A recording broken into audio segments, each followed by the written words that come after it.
More US based ఈ learning platform. మీరు కూడా స్లాట్ బుక్ చేసుకోవాలంటే ఈ నెంబర్కి కాల్ చేయండి.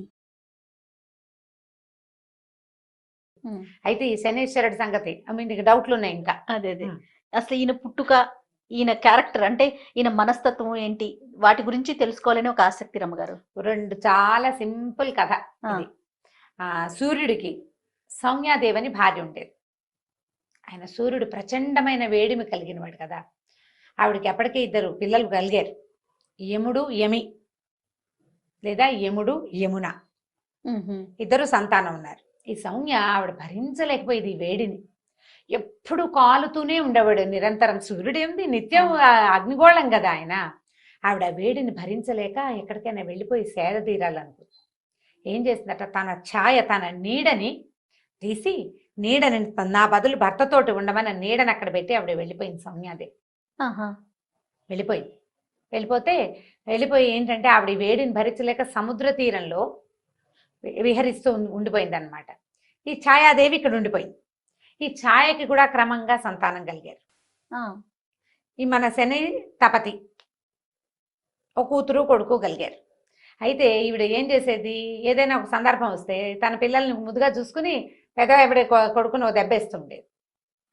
ఏముండి కేకలేసేసరికల్లా ఆయన దుఃఖిస్తూ చిన్నపిల్లాడు అప్పటికి తండ్రికి చెప్పాడు సూర్యుడికి, ఇవి నన్ను కేకలేస్తున్నాను, ఎందుకు నువ్వు ఇట్లా తేడాగా ప్రవర్తిస్తావు, ఎందుకు ఇట్లా ప్రవర్తిస్తున్నావు, పెద్ద పిల్లాన్ని ఇట్లా అంటున్నావు అని ఆయన తీక్షణంగా చూసేసరికల్లా ఆవిడ బెదిరింది. భయపడేసరికల్లా ఆయనకి ఇది బెదురుతోంది, ఎందుకు ఈమె బెదురుతోంది అని ఒక దృష్టి ఆమె మీద సరిగ్గా సారించేసరికి ఈమె సౌమ్య కాదు అని తెలిసిపోయింది. ఆయన ఛాయాదేవని తెలిసిపోయింది. దాంతో ఈయన ఏం చేశాడు, సౌమ్య ఎక్కడుందో చూసుకుని ఆవిడ ఒక గుర్రం రూపంలో సంచరిస్తుంటే అక్కడికి వెళ్ళి ఆమెను శాంతింపజేసి నీతో చల్లగా ఉంటానని ప్రామిస్ చేసి అప్పుడు ఈయన కూడా గుర్రం రూపంలో వెళ్ళాడట అక్కడికి. అశ్విని దేవతలు కలిగారు, గుర్రం ముఖాలు ఉన్నవాళ్ళు, దేవ వైద్యులు అని చెప్తారు వాళ్ళని. ఇప్పుడు ఇక్కడ సౌమ్య ఛాయాదేవికి కలిగిన సంతానమే ఈ శనేశ్వరుడు. అతను స్పీడ్గా నడిచేవాడు కాదు, నిదానంగా ఉండేవాడు. తండ్రికి పెద్దగా నచ్చుబాటు అయ్యేది కాదు. ఈ రవికి శనికి పడదంటారు గ్రహాల రీత్యా కూడా. చంద్రుడికి బుధుడికి పడదు, రవికి శనికి పడదు. తండ్రి కొడుకులు కదా, తండ్రి కొడుకులే కదా, కానీ వీళ్ళిద్దరికి పడదని ఒక మాట చెప్తూ ఉంటారు. పూర్తిగా నాకేం జ్యోతిష్యం వ్యవహారం పెద్దగా తెలీదు, ఏవో చదువుతుంటాం కదా, అప్పుడు కనపడుతూ ఉంటుంది అనమాట. తండ్రి కొడుకే ఈ వారంలో మొదటి రోజుకి ఆయన అధిపతి అయితే చివరి రోజుకి ఈయన అధిపతిగా ఉంటాడు. మనకి హోరాకాలాలని లెక్క పెడతారు. రోజు పొద్దు నుంచి సాయంత్రం దాకా హోరలు మారుతూ ఉంటాయి. రవి హోర, శని హోరలు, రకరకాల హోరలు. ఆ వారం రోజున మొదటి హోర వాళ్ళదనమాట. ఒక గంట 10 నిమిషాలు ఏదో చిన్న సమయం. ఈ సమయంలో ఈ లైన్ రోజంతా హోరలు మారుతూనే ఉంటాయి. శని హోర అయిన తర్వాత మళ్ళీ రవి వస్తాడు కాబోలు, మరి అంతేగా జరగాలి. శనివారం అయ్యాకే కదా వచ్చింది. నాన్న వెనకాలే కొడుకుంటాడు, అదే కనిపిస్తుంది. అయితే ఇది ఇంతే కదా. ఆ తర్వాత ఈయన గ్రహాలకి అధిపతులుగా వీళ్ళు మారారు. తర్వాత కాలంలో ఈ గ్రహాలు వీటన్నిటినీ సెపరేషన్ జరిగినప్పుడు ఆయన ఒక దానికి అంటే ఈ మానవుల జాతకాల్లో లేదా మానవుల స్థితిగతులలో ఒక స్థితికి ఆయన, ఇంకొక స్థితికి ఈయన అధిపతులుగా మారారు. నువ్వు మానవ జీవితం తీసుకో, పుట్టిన దగ్గర నుంచి మరణించేదాకా అంతా మనకు తెల్లంగా కనపడుతుందా? కనపడదు. ఇవాళ ఇక్కడ ఎక్కడో పూరి గుడిసెలో మారుమూల ఇంత పిల్లవాడు పుడితే వాడు మహారాజు అయిపోతాడు. ఇక్కడి నుంచి ఇక్కడికి వెళ్ళే ప్రయాణం ఉంది కదా, ఈ ప్రయాణపు స్థితిగతులు అన్నిటినీ గ్రహాలే నడుపుతాయి. రోజులు నడుపుతాయి, సంవత్సరాలు నడుపుతాయి. మనుషులు నడిపేది ఏముంది? ఈ గ్రహాలు, ఈ రోజులు, ఈ ఋతువులు, తర్వాత ఇవన్నీ కలిసి మనుషుల్ని ఆ వైపుగా ప్రేరేపిస్తాయి. ఈ పేదింటి వాడు ప్రైమ్ మినిస్టర్ అవ్వడానికి ఇక్కడి నుంచి ఈ మధ్యలోది ఆయన ఏదో శ్రమపడ్డాడు, అది చేశాడు, ఇది చేశాడు, అవన్నీ అందరూ చేస్తారు. ఈ పర్టికులర్ వాడే ఇక్కడి నుంచి అక్కడికి ఎట్లా వెళ్ళిపోయాడు? యోగం. ఆ యోగాన్ని పట్టించేవే ఈ గ్రహాలు, ఈ కాలం.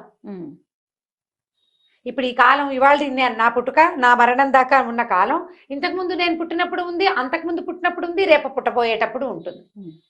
కాలమే మన మొదటి పుటక నుంచి మనం ఫస్ట్ ఒక చిన్న చుక్కగా భూమి మీద మొట్టమొదట భగవంతుడు మనని పుట్టించినప్పటి నుంచి తర్వాత మన సంవత్సరాలు మారుతున్న కొద్దికి, మన జన్మలు మారుతున్న కొద్దికి మనతోటే ఉంటుంది.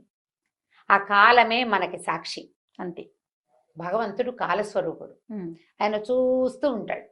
నీ కిందటివి ఆ కిందటివి ఆ కిందటివి నువ్వు చేసిన తాలూకు వాటి ఫలితాలని ఈ జన్మలో నువ్వు మారుమూల ఇంట్లో పుట్టినా నిన్ను ప్రైమ్ మినిస్టర్ని చేస్తాయి.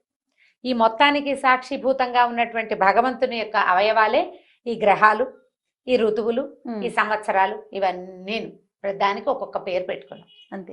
ఆ మొత్తం చక్రంలో భాగమే శనీశ్వరుడు.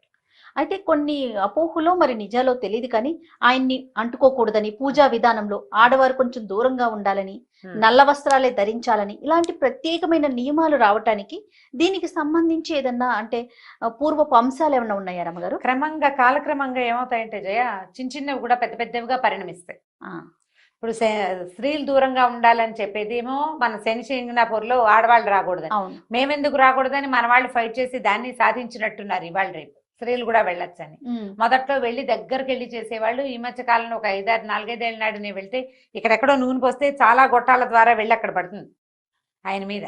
ఉహుం. దగ్గరికి వెళ్ళేది అయితే ఇప్పుడు లేదు. మరి ఆడవారండి? ఎవరు లేరు, ఓకే. అందరూ దూరంగా ఉండేదే. ఏదో పూజారి ఎవరో చేస్తారు. ఇవి ఏంటంటే ఇది పూర్వకాలపు విధానం. అంటే పూజా విధానాలు అవి మగవాళ్లే చేసుకునేవాళ్ళు. అన్ని జాతుల వాళ్ళు పూజలు చేసేవాళ్ళు కాదు ఇది వరకు. ప్రత్యేకంగా ఒక కల్టే పూజ చేసేది. ఉమ్, అందులో ఆడవాళ్ళు ఇల్లు వాకిలి పనులు పాటలతోటి సతమతం అవుతుంటే మగవాళ్ళు ఆ పని చేసేవాళ్ళు. బహుశా అలా వచ్చిందేమో అలా అంటారా? వచ్చింది, అట్లా వచ్చి ఉండొచ్చు. అంతకంటే తీవ్రంగా ఉందని అనిపించదు. అయితే ఏంటంటే ఈయనకి నలుపు ముదురు నీలము ఇష్టం. ఆయనకి నచ్చేలాగా ప్రవర్తించడం అన్న అంశం కోసం నల్లటి బట్టలు చెప్తారు. ఆయనకి సమర్పించేది నల్లటి వస్త్రమే. నువ్వుల నూనె, నువ్వులు సమర్పిస్తారు, నువ్వుల నూనె సమర్పిస్తాము. ఆయనకి ప్రీతి, ఆయనకి నచ్చుతుంది. తైలం ఇష్టం ఆయనకి. తైలం ఇష్టం, నువ్వుల నూనె అంతే. నువ్వుల నూనె ప్రత్యేకం, అందుకని నువ్వుల నూనె సమర్పిస్తారు. ఇప్పుడు అదే, ఇప్పుడు నా దగ్గర నీకు పని ఉంది, నాకు నచ్చింది ఇస్తావా, నీకు నచ్చింది ఇస్తావా? నాకు నచ్చింది ఇస్తే మీరు పని ఎలా చేస్తారు? అదే చేయరు కదా. సేమ్ అదే పాయింట్ ఇక్కడ. ఆయనకి నచ్చినవి ప్రతి గ్రహానికి, ఈ గ్రహానికి బుధుడికి అవునండి. పెసలు, శుక్రుడికి ఇంకోటి, బృహస్పతికి గురువుకి శనగలు, అలా చెప్తారు. ఒక్కొక్కళ్ళకి ఒక్కొక్కటి అని. ఈయనకి నువ్వులు చెప్పారు. ఈయనకి నువ్వులు ఇష్టం. దీంట్లో ఇంకొక విధానం ఒకటి ఉంది.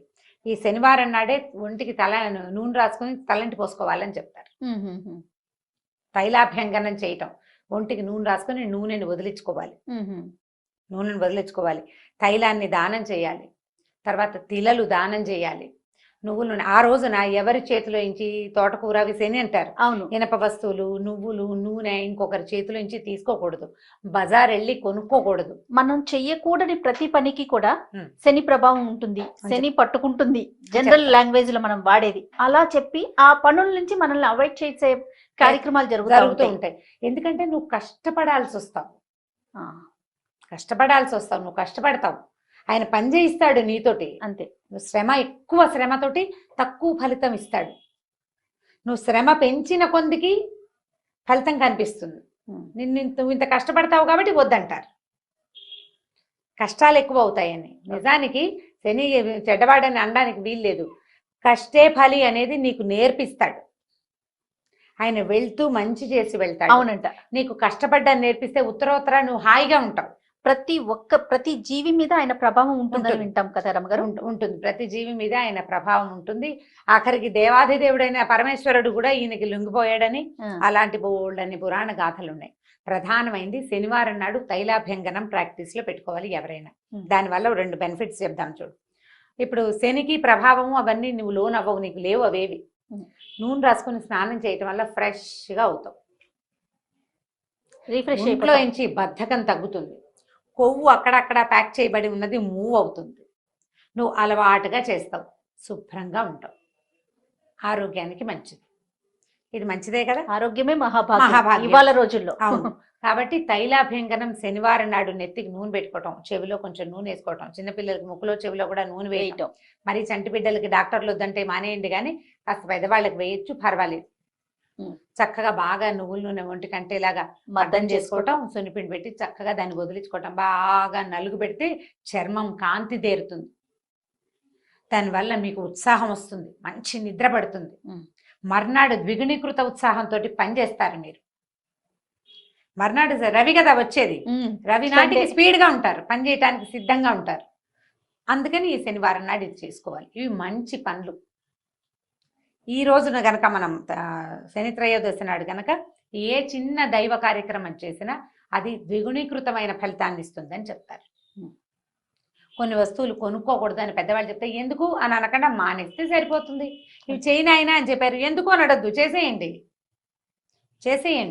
చేసేస్తే వచ్చే మంచి ఏదైనా వస్తుంది, లేకపోతే పనైనా అవుతుంది కదా. శని త్రయోదశి, శనివారము త్రయోదశి విశేషమైనది కాబట్టి ఆ ఒక్క రోజైనా ఈ నెలంతా వెళ్ళలేకపోయినా శివాలయ దర్శనం తప్పనిసరిగా చేయండి. మనకి శని దశ ఉన్నా లేకపోయినా కూడా శివాలయ దర్శనం చేయటము, రుద్రాభిషేకం తీర్చుకోగలిగితే చేసుకోవటం, లేకపోతే కనీసం స్వామిని దర్శించి తీర్థప్రసాదం స్వీకరించుకోవటం, విభూది తీసుకోవటము, దేవాలయంలో ఒక దీపారాధన చేయటం. దానివల్ల ఏవైనా గ్రహ దోషాలు ఉంటే అవి సమసిపోతాయి. శివానుగ్రహం, అఖండమైన ఐశ్వర్యము లభిస్తుంది. శివాలయ దర్శనం అత్యద్భుతమైనది త్రయోదశి నాడు. తప్పకుండా రమ్మగారు. అయితే ఈ శనీశ్వరుని గురించి మరిన్ని పురాణ కథలు ఉన్నాయని ఇప్పుడు ఇంతకు ముందే చెప్పారు మీరు. రాబోయే వీడియోస్ లో 1-2 మనం ప్రజెంట్ చేద్దామండి. నమస్తే రమ్మగారు. నమస్తే. ఇక ఈ వీడియో కనుక మీకు నచ్చినట్లయితే లైక్ చేయండి, షేర్ చేయండి. మరిన్ని వీడియోస్ కోసం మా ఛానల్ ని సబ్స్క్రైబ్ చేసుకోండి.